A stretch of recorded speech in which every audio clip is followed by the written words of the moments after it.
Hello, my name is Hans George Campbell. I'm out in my shop tonight, and I thought I'd go ahead and recap this Atari 520 ST power supply.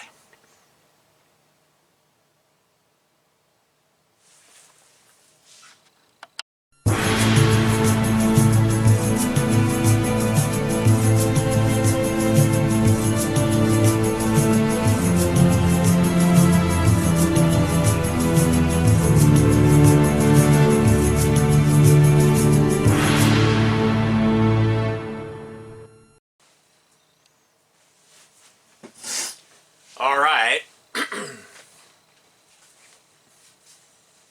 it's kind of cold out here in the shop.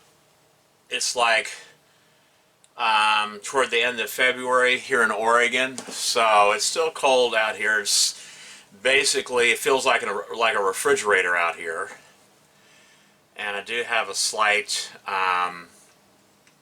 like sore throat, so please excuse me for that. But I wanted to get this power supply recapped because this is what's holding me up. This is what's keeping me from putting that Atari 520 ST computer back together and putting it away. I don't want anything to happen to it. And so I thought I'd do that underneath the camera.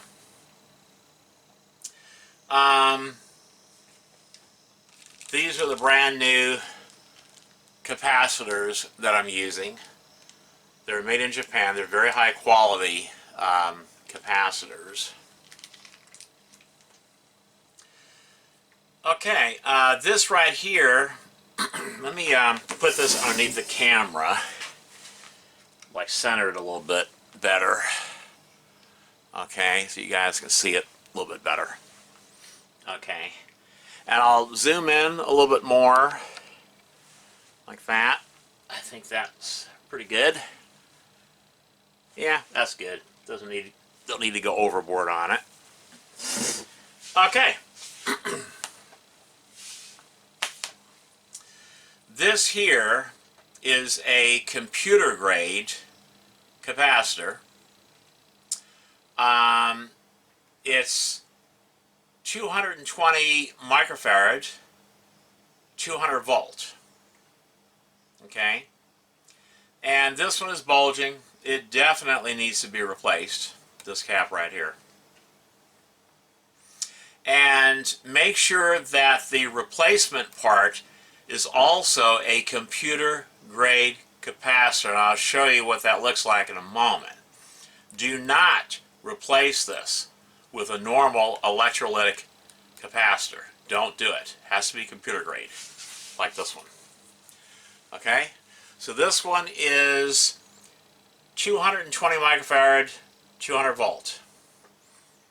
Okay, let me make sure, I don't want to tell you guys wrong. Yeah, 220 microfarad, 200 volt. Okay.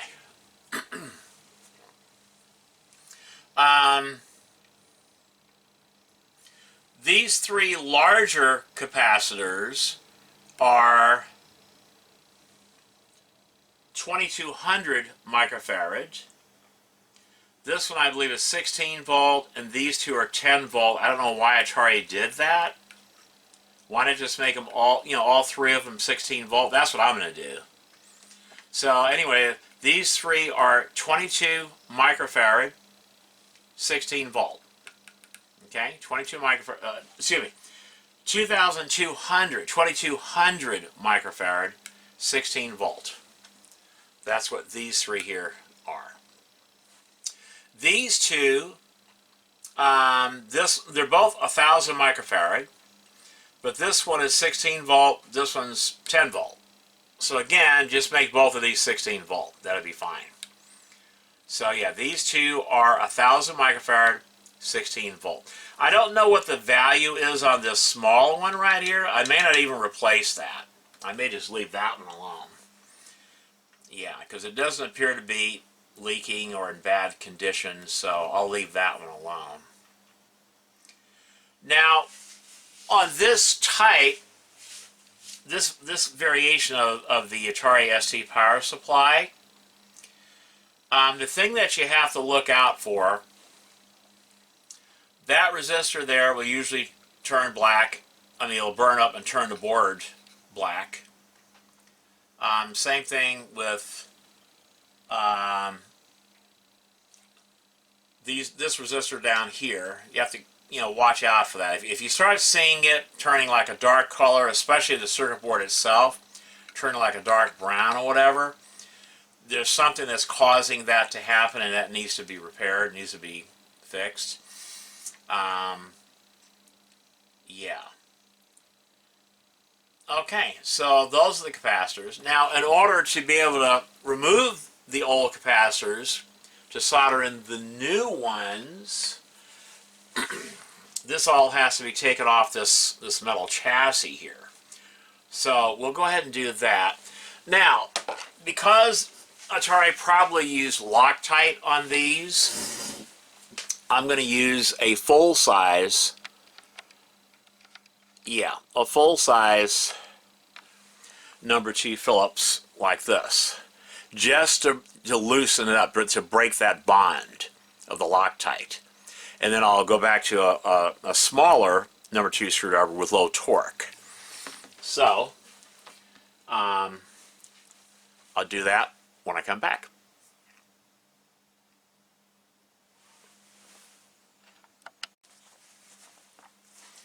All right.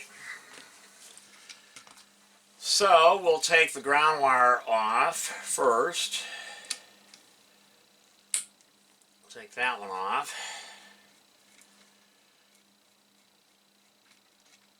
Okay, so I don't want to get this one mixed up with the other bolts. So I'm going to screw this back onto the chassis. Okay, to make sure we use that exact same bolt and screw for that ground wire.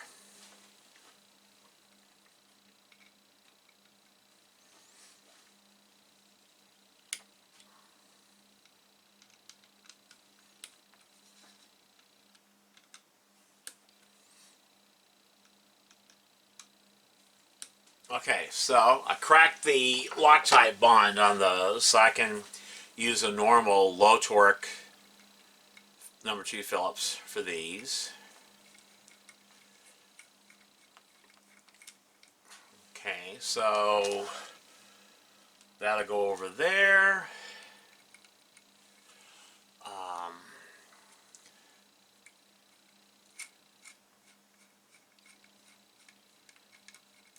Okay, that will go there.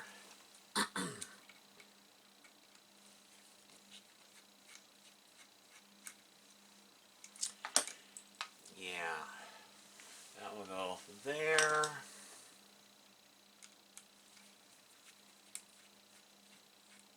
Yeah, I like the way this was done, because normally in order to remove a power supply board like this from the chassis, you got to do some unsoldering or whatever from these connectors.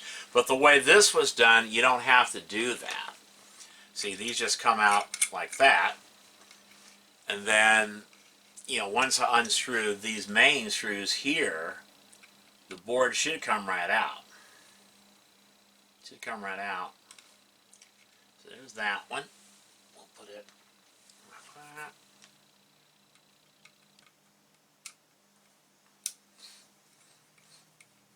Okay. I'm setting them up over here on my desk the way they come out of here, so that I make sure they go in the exact same spot. You don't really have to do that, but it's just something I've learned to do through the years of mechanical and electronics assembly. So I make sure everything goes, the bolts go back where they, in the same spot that they came out from.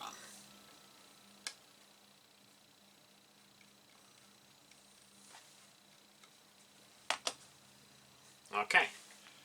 So the board should now, let me put my screwdriver back. The board should now come right out of this. Should come up out of this. Let me get my chair out of the way. Okay, yeah, the board should be able to lift it right out like that. And then, yeah. This here is the, the chassis right there. That's the chassis. And it's got a piece of mylar, about, I don't know, 1/16 of an inch thick piece of mylar there. So that's good. In case you never saw one of these, I just thought I'd show it to you guys, what it looks like. But, yeah. Okay. Now, a word of warning about this board.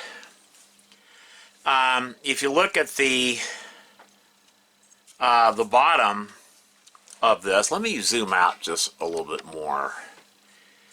If you look at the bottom of this board, okay,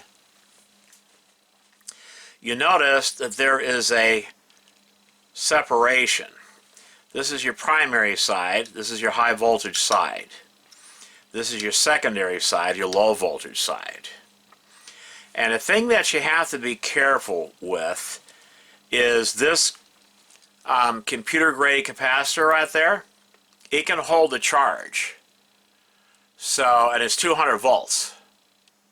200 volts DC when it discharges from this capacitor. So you want to make sure that it's, you don't touch these 2 points here. In fact, discharge this capacitor before you unsolder it, because if it's still charged up and it shoots that voltage into your soldering iron system, yeah, it'll definitely fry your soldering iron system for sure. Oh yeah. So make sure that you discharge this capacitor. Yeah. Now normally I don't recommend doing it the way I'm going to do it, but because I'm going to replace that capacitor anyway,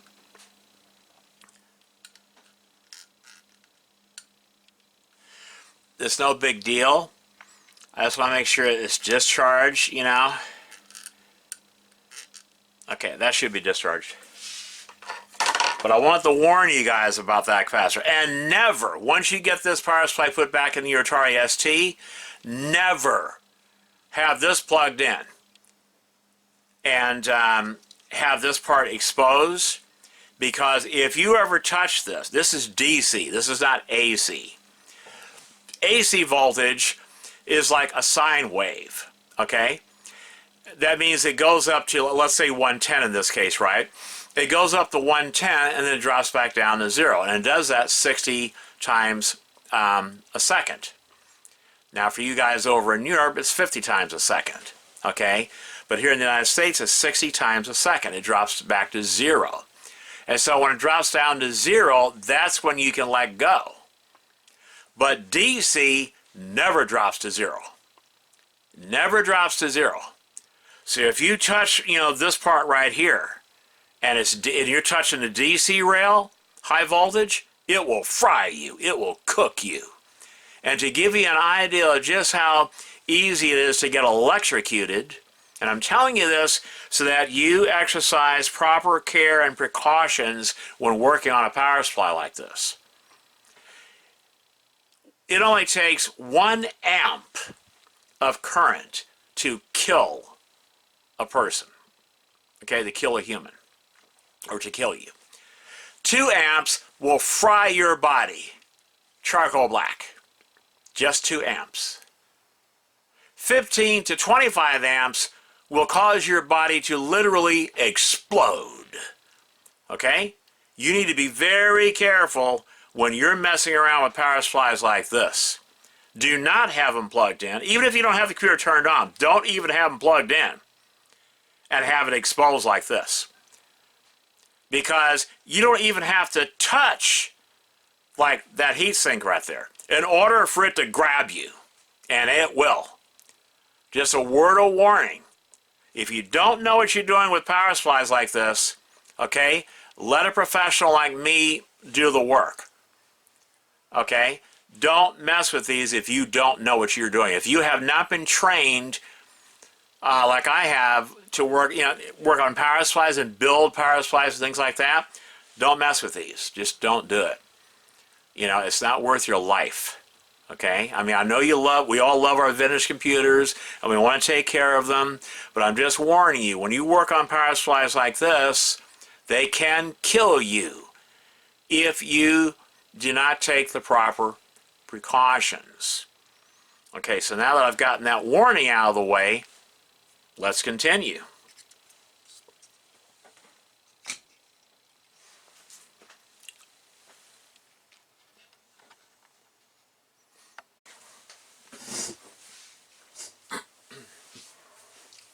Alright, first capacitor I usually like to unsolder is that large computer grade capacitor.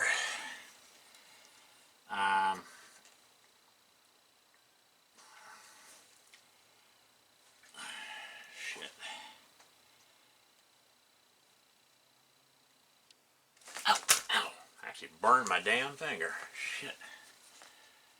Let me see if I can use my solder sucker. Where's it at?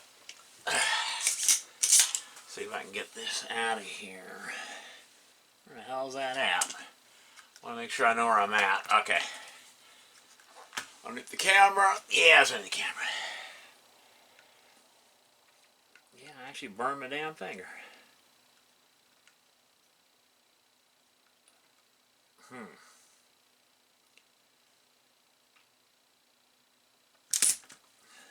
Okay, so that worked out good.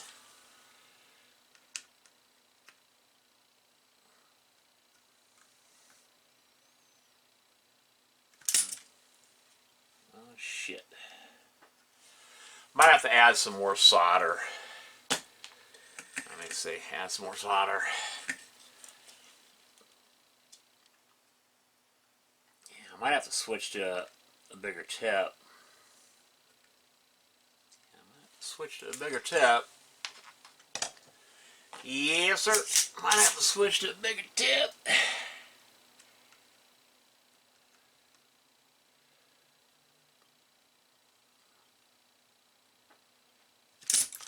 Oh, you son of a bitch.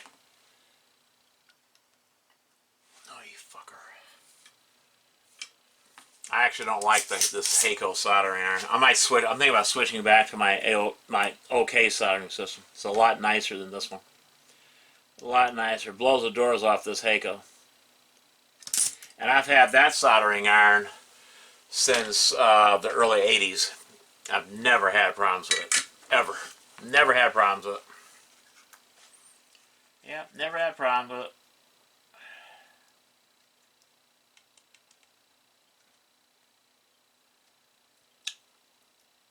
Okay, so that came out pretty good. And that's what it looks like. That's a computer grade capacitor. It actually pops into the board. But wow, look at that.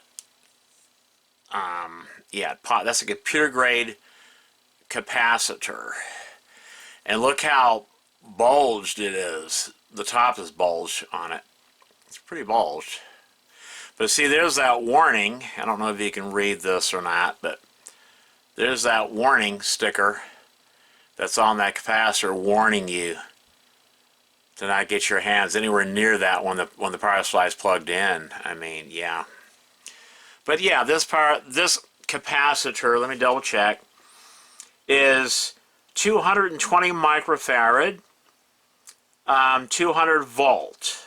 Okay, it's 200 volt.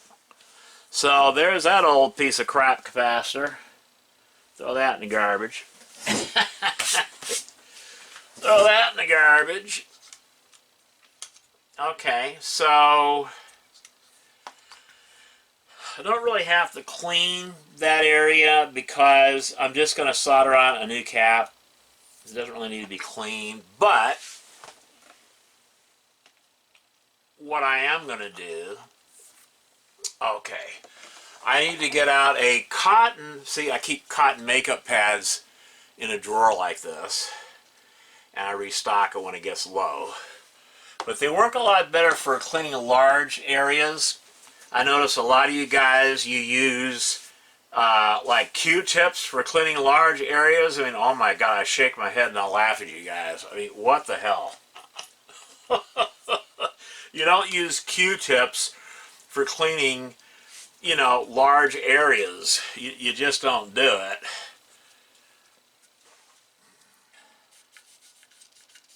I just want to make sure this is clean, just in case the original cat leaked, you know.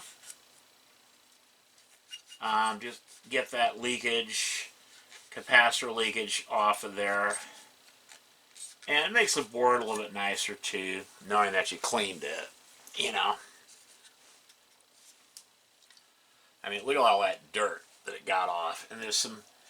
Now, some of this may look like it's burnt, but it's not. What they do at the factory is they coat these boards, they brush on like lacquer to help insulate the top of the PCB, you know. So don't think that just because you see that the board is burnt. Like, okay, this area of the board right here, I don't know if you can see that. It looks like it's burnt, but no, that's not. It's not burnt. It's just the lacquer that has turned dark.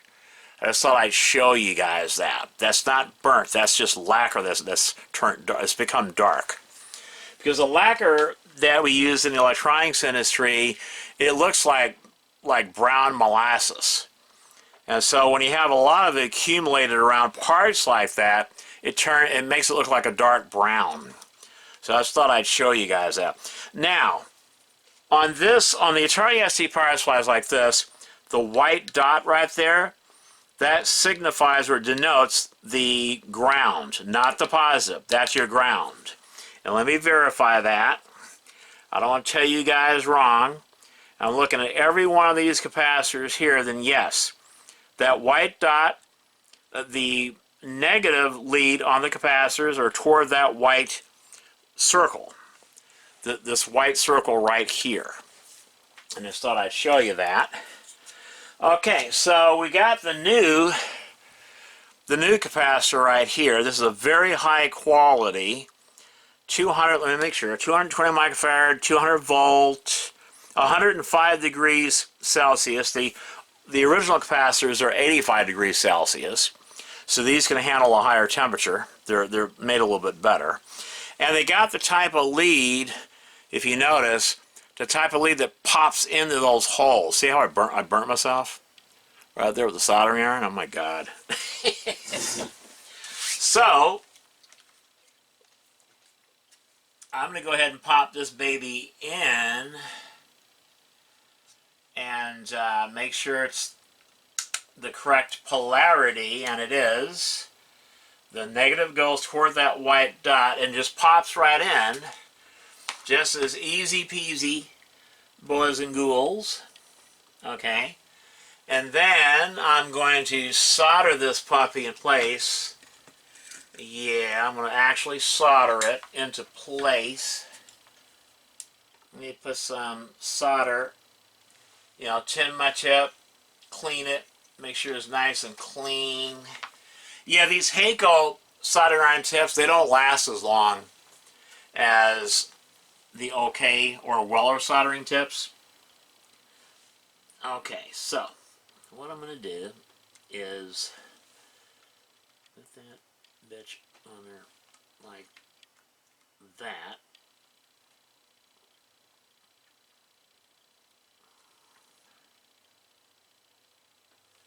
Okay, and make sure it's... Okay, don't blow on it. Let it, you know, do its thing. Okay, do the same thing over here.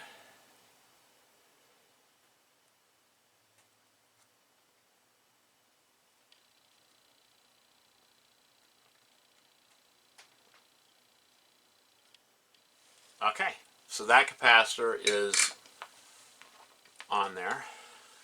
Okay, let me just double check. I always double check my work. Yeah, that looks good. Smooth and shiny and well conical. Now for cleaning up that kind of stuff there, then yeah, you want to use your Q-tips, whatever. But you don't want them sopping wet. You know, I usually squeeze them a little bit. You don't really want it sopping wet. Okay. You don't want them sopping wet.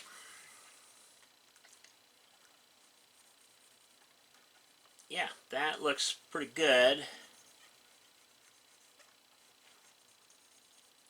Yeah, looks pretty good. I'm loving it.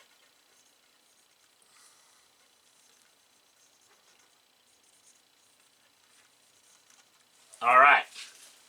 Another thing we need to do is I need to take a cotton makeup pad. Yes, cotton makeup pad, dudes. And just go in there really good like that.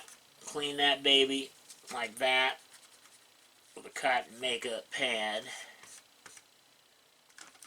And yeah, there you go.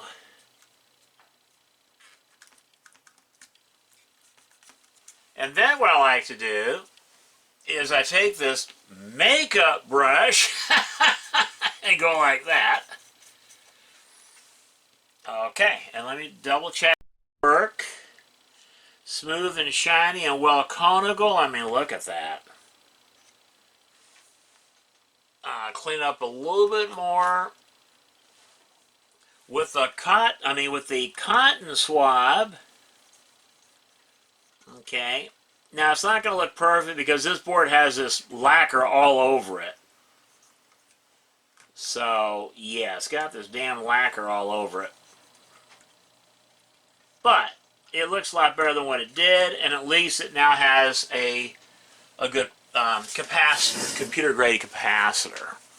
So let me show you what I did. That's what it looks like up close and personal. You know, as you can see, it's well conical, it's well wetted, smooth and shiny. That's how you want your solder joints to look. Okay, nice, smooth, shiny, well wetted. That's the solder, that's the capacitor right there I just did. And see those solder joints, how nice they look? That's how you want your solder joints to look. And of course, that's you know, the brand new cap. 105 degrees Celsius, I'm pretty sure, for this one. Very high quality, Japanese capacitor. Let me make sure. Yeah, 220 microfarad, 200 volt. Okay. And the other cap, that was the main one that was bulging out there, but these two need to be replaced too. And then here's this one. I just want to make sure. Yeah, 200 volt, 220 microfarad. Okay, so there's that. When I come back, I'll remove these capacitors and solder in the new ones.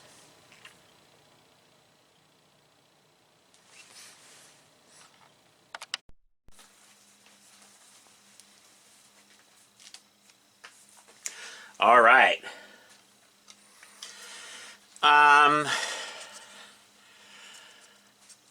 Something I want to talk about on this power supply here.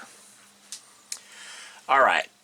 When I bought this 520, you know, this Atari 520 ST system from the guy in Estacado, Oregon, I remember he told me that the computer worked except for the disk drive. He was having problems with the disk drive.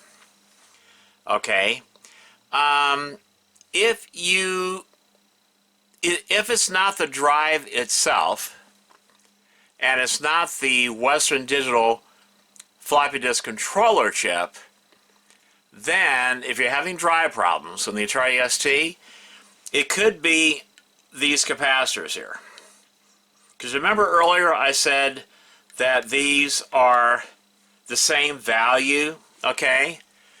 But some of them were 16 volt, some of them were 10 volt. Well, okay, these two, this is a 2,200 microfarad, it's 16 volt.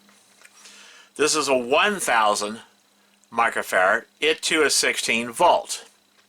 Okay, these two are 2,200 or 2,200 microfarad, 10 volt capacitors, right? This is a 1,000 microfarad, 10 volt capacitor. Okay, the reason for that, even though they're the same value but they have a different voltage rating, the capacitors that are rated at 16 volts, they're on the 12 volt rail. Whereas the capacitors that have a 10 volt rating, they're on the 5 volt rail. Okay, so these are the capacitors that are on the 5 volt rail, and they look fine. There's nothing wrong with those. But these capacitors that are on the 12 volt rail, they're bad. And so this can greatly affect the disk drive. Now, the only thing that the 12 volts is used for on the Atari ST is the disk drive. Mainly the motors that are in the disk drive, the spindle motor and the stepper motor, they use 12 volts. But everything else in the Atari ST computer uses 5 volts. And so it makes sense what he said. Okay, the computer works fine, but the disk drive does not work. And so that makes sense. These capacitors appear to be okay. I'm still going to replace them, but they appear to be okay. They're on the 5 volt line. So the computer should work just fine. But these capacitors here that are on the 12 volt line, they're bad. And so yeah, that will affect the disk drive. So I just wanted to show you that. If you're ever having problems with your disk drive, it's not working properly, but the Atari ST is working, check these capacitors right here. And if you look at these, I mean, just look at that, how bad they are. This one here has swelled up so much that the plastic sleeve has actually creeped up. You can see the bottom part of the cap right there is like, you can see the aluminum part. That capacitor is definitely bad. And the same thing with this one, is swelled up so much that the aluminum part of the cap has raised up and the sleeve is stuck to the PCB. So this capacitor is definitely bad as well. Both of these are rated at 16 volt and they're both on the 12 volt rail. And they will cause problems with your disk drive if they're bad. Okay? I just thought I'd talk to you guys about that. So now, I'm going to go ahead and unsolder these capacitors. I'm going to do the 1000 microfarad caps first. I'm pretty sure the 1000 cap. The 1000 microfarad, yeah. 1000 microfarad. Yeah. I'll change these out first because they're shorter. Okay, you always do the short caps first, then the larger ones. So I'll do these first. I'll unsolder these, solder in, clean the board, solder in the new caps, and then I'll do these. Unsolder these three, clean the board, and solder in the new Japanese, high quality Japanese capacitors. And this power supply should be in good working order then, and this should also fix the disk drive problem after I recap, change out these capacitors here.